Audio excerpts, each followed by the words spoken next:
7 दशक और 1 दशक की तुलना कीजिए आप। 2014 तक 7 दशक में करीब 20,000 किलोमीटर रेलवे लाइन का इलेक्ट्रिफिकेशन हुआ। 7 दशक में 20,000 किलोमीटर।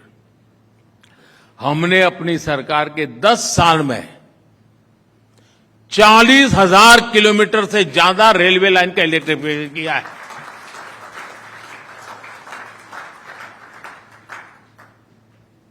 अब मुझे बताइए, कोई मुकाबला है? मैं मई महीने की बात नहीं कर रहा हूं।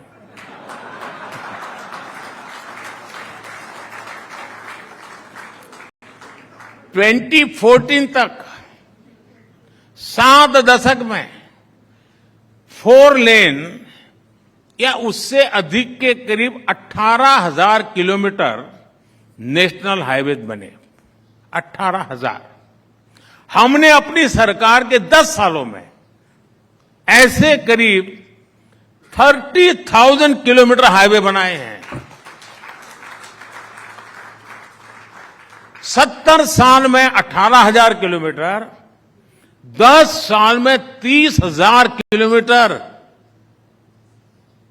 अगर इंक्रीमेंटल सोच के साथ में काम करता तो कहां पहुंचता भाई?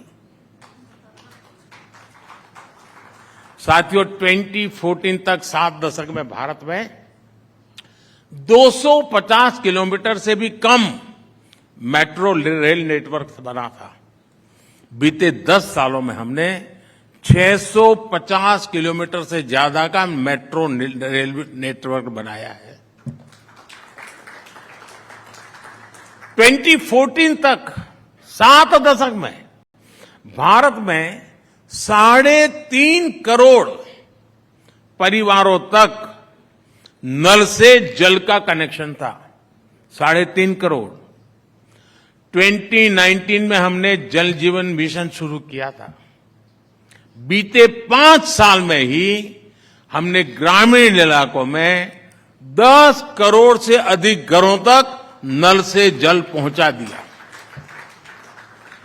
साथियों, 2014 के पहले के 10 साल में देश जिन नीतियों पर चला था वो वाकई देश को कंगाली की राह पर लेके जा रही थी। इस बारे में संसद के इसी सेशन में हमने भारत की आर्थिक स्थिति को लेकर के एक व्हाइट पेपर भी रखा है। आज उसकी चर्चा भी चल रही है। और मैं आज जब इतना बड़ा ऑडियंस है तो अपने मन की बात भी बता देता हूं। ये व्हाइट पेपर मैं जो आज लाया हूं ना, वो मैं 2014 में ला सकता था।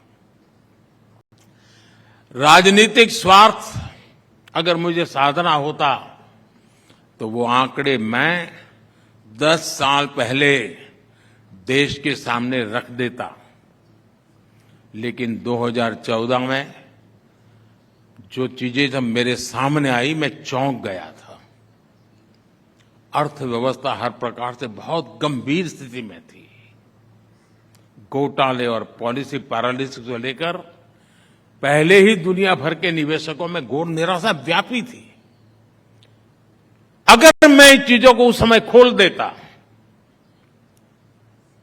जरा भी एक नया गलत सिग्नल जाता तो शायद देश का विश्वास टूट जाता। लोग मानते डूब गए, अब नहीं बच सकते हैं। जैसे किसी मरीज को पता चले ना कि भाई तुम्हें एक गंभीर बीमारी है, तो आधा तो वहीं खत्म हो जाता है। देश का वही हाल हो जाता। पॉलिटिकली मुझे वो सूट करता था, वो सारी चीजें बाहर लाना। राजनीति तो मुझे कहती है वो करो, लेकिन राष्ट्र नीति मुझे वो नहीं करने देती। और इसलिए मैंने राजनीति का रास्ता छोड़ा, राष्ट्र नीति का रास्ता चुना। और पिछले 10 साल में जब सारी स्थितियां मजबूत हुई है, कोई भी हमला झेलने की हमारी ताकत बन चुकी है, तो मुझे लगा कि देश के सामने सत्य मुझे बता देना चाहिए, चीजें खुल करके रख देनी चाहिए। और इसलिए मैंने कल पार्लियामेंट में व्हाइट पेपर पेश किया है। उसको देखोगे तो पता चलेगा हम कहां थे और कितनी बुरी स्थितियों से निकल करके आज हम यहां पहुंचे हैं। हम जब साथियों आज आप भारत की उन्नति की नई ऊंचाई देख रहे हैं। हमारी सरकार ने अनेकविध काम किए हैं और अभी मैं देख रहा था कि दूसरा की तीसरी इकोनॉमी हमारे विनीत जी बार बार कह रहे थे और किसी को आशंका नहीं है। मैं देख रहा था विनीत जी तो बहुत नम्रता से बोलते हैं, अत्यंत सॉफ्ट स्पोकन है, लेकिन फिर भी आप सब भरोसा करते हैं हाँ यार हम तीसरे नंबर पर पहुंच जाएंगे। क्यों? बगल में मैं बैठा था।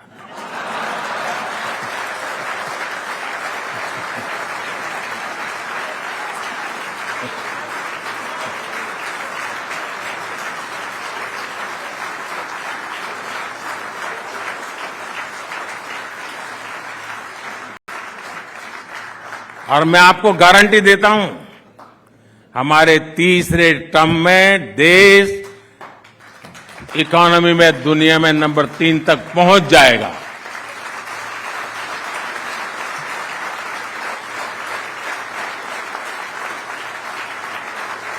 और साथियों आप ये भी तैयारी रखिए, मैं कोई चीज छिपाता नहीं हूं, हर एक को तैयारी करने का मौका भी देता हूं।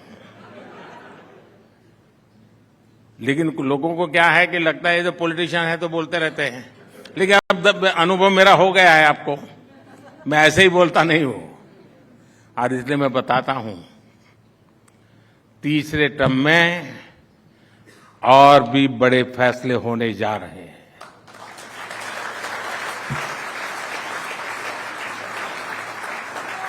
भारत की गरीबी दूर करने, भारत के विकास को नई गति देने के लिए हमने नई योजनाओं की तैयारी पिछले 1.5 साल से मैं कर रहा हूं और बहुत एक दिशा में कैसे काम करूंगा, कहां ले जाऊंगा, इसका पूरा रोड मैप मैं बना रहा हूं। और करीब करीब 15 लाख से ज्यादा लोगों से मैंने सुझाव लिए हैं, अलग अलग तरीके से 15 लाख से ज्यादा लोगों से उस पर काम करता रहा हूं, जिसकी मैंने कभी प्रेस नोट नहीं दी है, पहली बार बताता हूं। काम चल रहा है और आने वाले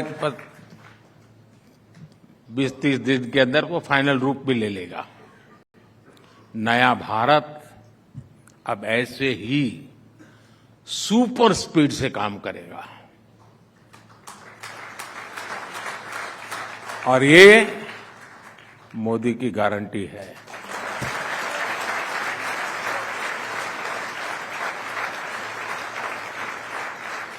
मैं आशा करता हूं कि इस समिट में सकारात्मक चर्चाएं होगी